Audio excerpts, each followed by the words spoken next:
Bafande kandi buriya bafande mu gisirikare ni benshi. Guhera kuri koporo, uri munsi ya koporo amwita fande, uri munsi ya sergeant amwita fande. Iyo dushaka rero kuvuga fande kugira ngo wumva fande, na fande wayoboye urugamba rwo kubohora igihugu no guhagarika genocide yakorewe abatutsi. Ko ducirira nibava kwizima bo barakomeza.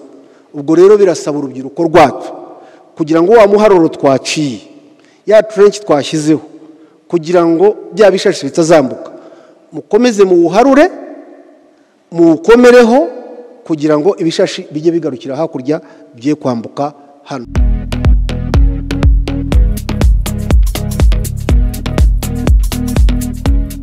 Nyakubahwa First Lady, banyamuryango ba Unity Club, nyakubahwa First Lady, nabaza kubashimira ku mwanya mwaduhaye wo kugira ngo dusangire n'abanyamuryango ba Unity Club kuri aya mateka Sandrine amaze kutubwira.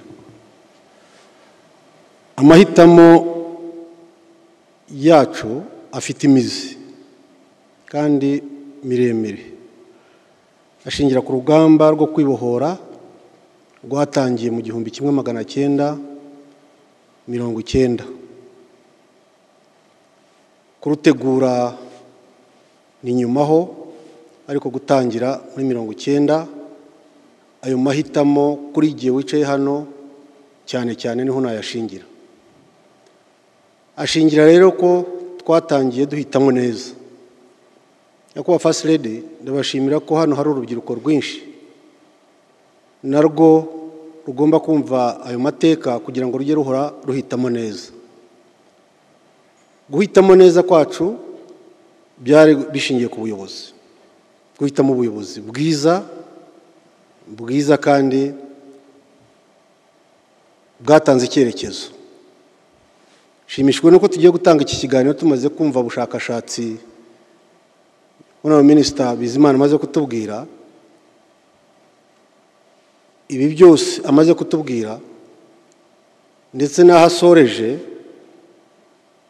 na wundi muti n'ubuyobozi. Ayo mahitamo rero yacu ashingira ku buyobozi.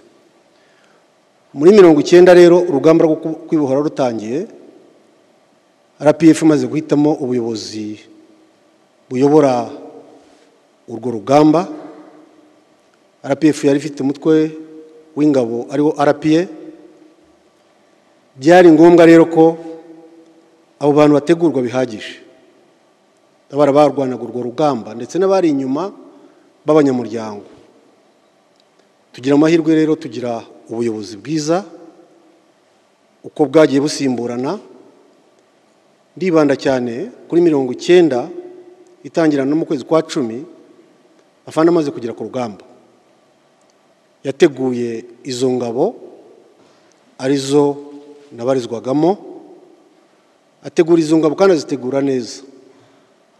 Arazitegura ndetse aziha n'ubutumwa muri 1992 aho yazisuraga mu Karange.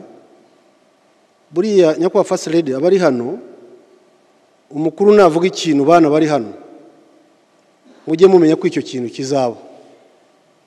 1992 afande aho yabwiraga ingabo zari mu Karange, yaratubwiye ati izi ngabo nizo zaba umusingi mpinduramatwara mu gihugu cyacu.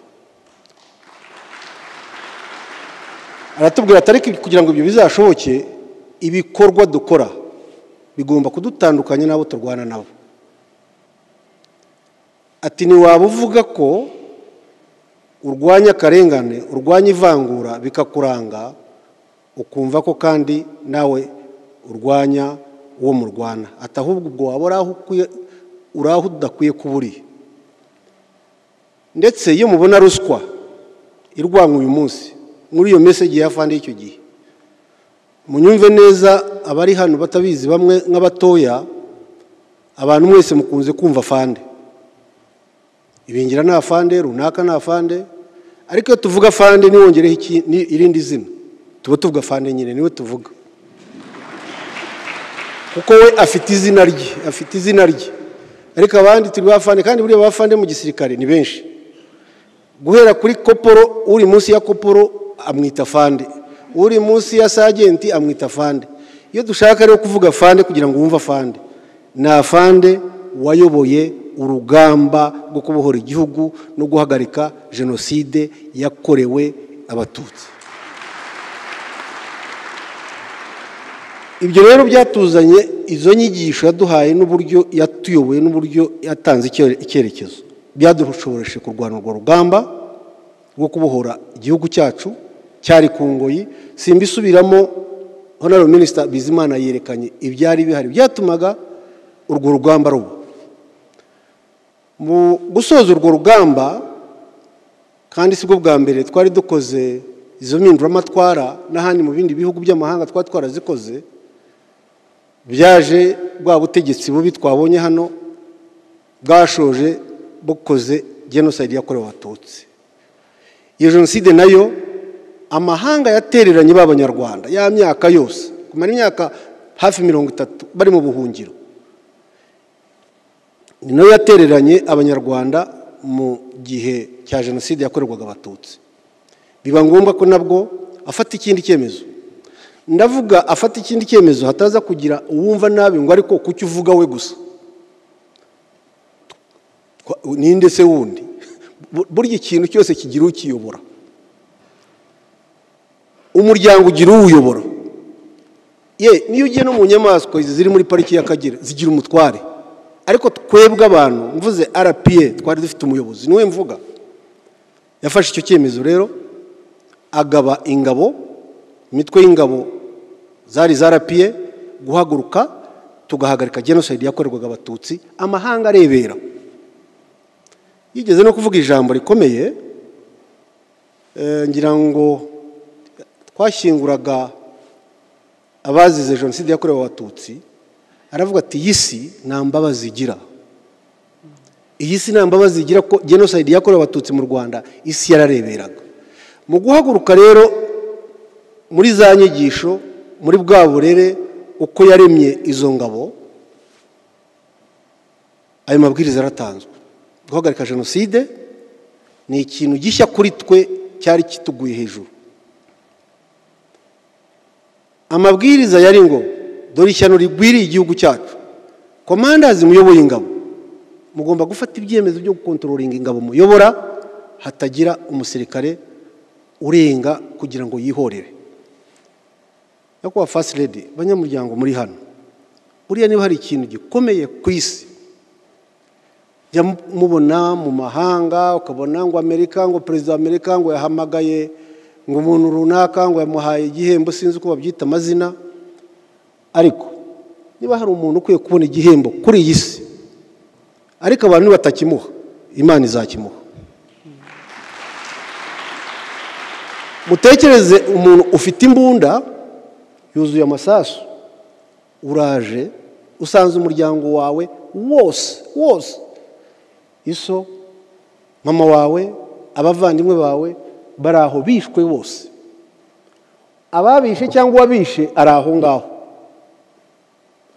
Ufite ubwo bushobozi nawe bwo gukora ibyo bakoze, nukora icyo kintu. Banyamuryango ba Unity Club bari hano, rubyiruko ruri hano, icyo kintu mujye mucyumva, mugikoreho ubushakashatsi, mumenye ngo ni iki habaye iki. Nahoze nicaranye na Professor Mutesa hariya, ngira ngo aza gutanga ikiganiro cye tubiganira, arambwira ngo natwe abari muri urwo rugamba dukwiye kuzakorwaho ubushakashatsi kubona icyabidushoboje. Ariko Mutesa nunaza nta kindi cyabudushoboje, ni umuyobozi mwiza. Iyo tutagira umuyobozi mwiza ntibyajya gushoboka. Kandi ababishidikanyaho cyangwa ababyibazaho, mwibaze genocide iba iyo tugira umuperezida muzima, tukagira, kuko iyo ufite umuperezida muzima ukagira umuyobozi muzima, uba ufite ingabo nzima, uba ufite abadepite bazima, uba ufite abapolitisi bazima, uba ufite abantu bose bari bazima. Iyo umuyobozi ari muzima n'abandi bose bari bazima. Iyo arwaye afite ikibazo n'abandi bose baba bagifite. Honorable Minister Bizimana, ibi byo uvuga aha ngaha byose hatari ubuyobozi buzima, ibi ntabwo byashoboka. Hatari ubuyobozi buzima ntabwo ingabo zabaho.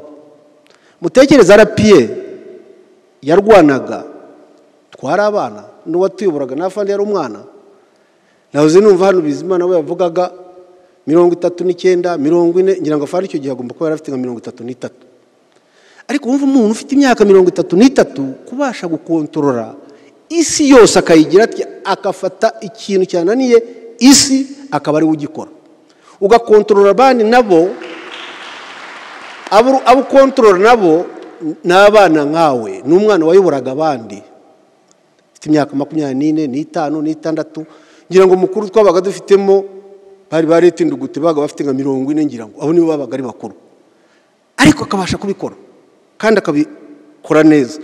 Ibyo rero nibyo byaduhaye ayo mahitamo kuba twarahisemo tugahitamo neza tukagira umuyobozi umeze atyo, yaduhaye uwo murongo bituma tubasha rwa rugamba rwo kwibohora, tubasha guhagarika jenoside yakorewe Abatutsi kandi abasirikare bacu batihoreye. Nyuma y'ihagarikwa rya jenoside hakurikiyeho byinshi, kubaka igihugu cyari cyarasenyutse kitakibaho, nabyo byashabaga ubundi buhanga. Jya nibuka babaye ba minisitiri wa mbere ngira ngo imodoka zo bagenderagamo zimwe zabaga imbohozanyo zabohojwe hano, hari no wigeze kwakiraho umuriro hano ngira ngo ni Leti Pio Mugabo niba nibuka neza, irashya kubera ko yari ishaje. Ariko abo bantu bararemwa bagira ubuyobozi bubarema bavamwe bitangaza, none turabona aba minisitiri babakomokaho babana, kuko bari aba honorable minister of states babiri, umwe ngira ngo n'uwo muri siporo, uwundi ngira ngo no muri IT ndetse n'abandi, abo se sabana bakomotse aho ngaho. Niyo nayo mahitamo yacu kubaka rero igihugu kitariho, byaba mu buryo bw'ubukungu, byaba mu kunga abanyarwanda, byaba mu kunga ingabo zarwanaga, ibyo byose byari bifite umuyobozi wabikoraga. Mumenyerera we yayoboraga bari bantu, natwe twari bato tukaba n'abaturage, nabyo mubimenye twari abaturage. Ibingiraho navukiye mu mashyamba, niho iwacu twakuriye mu nka, nisanga ni mu modoka 30 hano, kuko nari brigade commander afite convoy y'imodoka 30. Uva kuvuye mu ishyamba ukaba ufite imodoka 30, zimwe zirakujya imbere izindi zirakujya inyuma zikwescotinga, wumve ibyo wakabaye ukora. Ariko agira ati twese adushyira ku murongo, aratwigisha, ukagira ngo tuvuye mu ya mashuri mpuzamahanga, mu gihe gito igihugu kiratungana. Umva rero ayo mahitamo niyo twakoze, kandi nayandi numva yaturitira ayo ngayo. Nyuma y'ibyo ngibyo nsoza rero kuri iki kiganiro cyo warumbajije, mwibuke ko muri iyo process yo kubaka ibyo twazanye ingabo zarwanaga turavanga, icyo cyabaye ku mugaragaro. Bikiba abacengezi babaradutse, abacengezi baca ibintu hano, aho mwibuka neza ba hafi ngira ngo ambassador Mutsindashyaka arabyibuka, abacengezi bari ku kirenge bafata imodoka minibus ku kirenge ni hano muri Rurindo, minibus bagasohoramwo bati abahutu ni musohoke, abatutsi ni mugumemo, bakayikinga bakayisukaho essence bakayitwika. Nguva abacengezi ibyo bakoraga. Ariko nanone akabasha kumaneginga uko turwana iyo ntambara y'abacengezi, kugira ngo tuvangura abaturage n'abacengezi tubashe gukemura icyo kibazo cy'abacengezi, nacyo kirarangira. Birakomeza ndetse n'ubu ngubu nabo bari muri FDLR. Kanange urugero rumwe nyakwa Fasilede gwerekana ibi byose byo mwagiye mubaza, hano Bizimana yatwerekaga bagiye babaza aba basubizaga mu kijyanye n'ubumwe n'ubwiyunge. Hari n'abavuga bati jenoside bazongera bayikore. Ariko kadufata urugero rwa Unity Club, uko yicaye ahangaha najya kuba First Lady nk'umuyobozi wayo mukuru, twirebe uko twicaye muri ya moko twibonamo, ninde utayibonamo hano. None se igihe cya MRND cyangwa cya Parimehutu kuki yatabayeho Unity Club? Ngo none abantu bicare batya, katuhave tujye mu ngabo, umugaba mukuru w'ingabo ari hano uko zubatse uyu munsi. Umugaba mukuru w'izi ngabo yahera he izi ngabo uko zubatse uyu munsi ko muzibona? Ninde munyarwanda utazibonamo? Umukuru wa polisi nuko, n'izindi nzego z'umutekano. Inzego rero ukuntu ziba zubatse, ibyo bijye bigarantinga abo bakivuga ayo magambo ngo hakorwa ishyano ryakozwe mbere. Abari kuzibara ariko iryo ryararangiye kandi ryarangiranye n'igihe cyaryo. Ndatanga urundi rugero. urundi rugero nabaha muri 2016 nayoboraga umutwe w'inkeragutabara nyakubahwa Fani yari yaramaye izo nshingano. Noneho hari umukoroneri wari uvuye muri FDLR, Honorable Valera araza kubivugaho, atashye aba activated mu ngabo z'u Rwanda, ahabwa kuyobora imwe mu ntara z'u Rwanda. Bukeye mu magazine inama twagomba kugira inama nka saa 4 za mu gitondo, aza kumamagara arambwa atafande umbabarire ndatindaho, ndaza kuza natinze kuko ngiye gutwara umwana ku kibuga cy'indege. Navuze umwana mutwaye hehe? Atagiye muri Amerika. Agiye gukora iki se? Atagiye kwiga. Shaka ko nkuzi ko n'amafaranga ugira ukuyeho amafaranga atwara umwana muri Amerika kujya kwiga. Ako kantu mukumve maze mu comparing na za leta twavugaga zavuyeho. Arambwira ati yabonye buruse. Buruse yari yabonye ni za presidential scholarship. Noneho ndamubaza nareko sha nurumva ko leta zirutanwa, ndi generali ndakuyobora uvuye muri FDLR uwanjye yayibuze none uwawe arayibonye. Ansubiza ikibazo cyiza cyane, avuga ururimi rwo mu majyaruguru hari rw'ikirere. Arambwira atafande ati leta nirenganyaga. Icyo kintu cyonyine ucyumve, noneho ukomparinga na za leta zavuyeho. Ari wowe Sandrine wambaje iki kibazo, uri muri iyo kategori wa report inzu uvuye mu Nkotanyi muri 91 cyangwa na 2 tukirwana, ukaripotinga bajyaga guha umwana wiyo scholarship bakarekuwa Bizimungu wayoboraga izi ngabo. Icyo rero ndagira ngo giyewe icyo ngitange nka kimwe mu bintu meraho n'ibindi byinshi bihari kigaragaza ko guhitamo kwacu kutatubeshye. Ari nacyo nsorezaho kuko cyaradufashije. Nagira ngo nyakubahwa Fasalede mbashimire kuri ayo mahitamo yacu iyo twakoze, kandi nsaba abanyamuryango ba Unity Club nitutazahora duhitamo gutyo kizaba ikibazo gikomeye cyane. Ariko kubera kutaza kongera kumbaza, hari assignment twahawe ndaza kongera kubabaza General. Nagira ngo ndangirize rero kucyo nyakubahwa Fasalede yaduhaye atubwira bya bishashi. Yatubwira ati ibishashi abantu babaye ahantu borora inka mu mafamu, abazi ibyo mafamu, cyangwa se abantu ba RDB bari hano muri National Park. Famu iyo hari izuba zirashya, kugira ngo famu yawe rero idashya uracirira. Gucirira ntabwo ari ugucirira imbwa.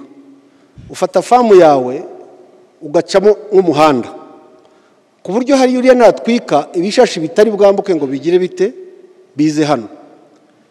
Abo barutwitse rero turabafite, duturanye nabo barahari kandi nta gihe batifuje kudutwika.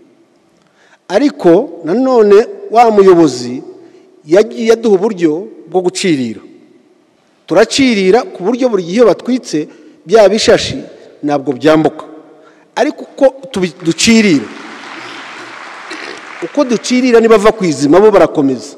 Ubwo rero birasaba urubyiruko rwacu kugira ngo wa muharuro twaciye, ya trench twashyizeho, kugira ngo bya bishashi bitazambuka, mukomeze mu buharure mukomereho kugira ngo ibishashi bijye bigarukira hakurya bye kwambuka hano. Murakoze cyane nyakubahwa Fasalede.